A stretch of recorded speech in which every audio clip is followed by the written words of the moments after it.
ballet aquatique hors du commun.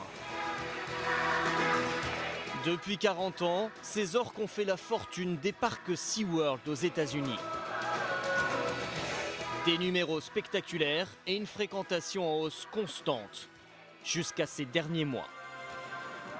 Les revenus de l'entreprise viennent de chuter brutalement. Son action en bourse s'est effondrée de 30%.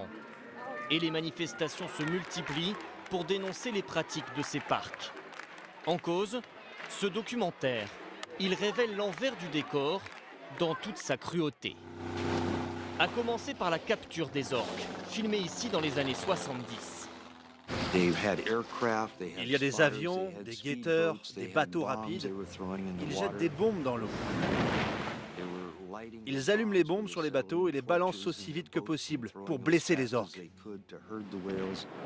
Une fois pris dans les filets, les cétacés sont transportés sans précaution jusque dans les parcs américains. Selon le film, il y a ensuite encore plus grave, les conditions de vie de ces orques en captivité. La captivité augmente le niveau de stress des animaux. Le stress génère de la frustration et la frustration provoque des agressions. Conséquence, ces comportements violents. Comme sur cette vidéo de 2006. Un orque mord son soigneur à la jambe et l'emmène à 12 mètres de profondeur. Après une longue lutte, l'homme parvient à s'extirper et s'en sort avec une rupture du ligament.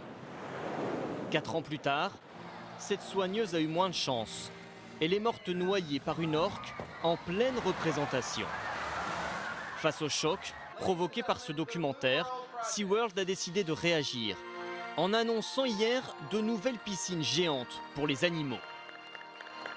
Les orques vont avoir un habitat 2 fois plus grand. C'est une taille remarquable, plus de 15 mètres de profondeur.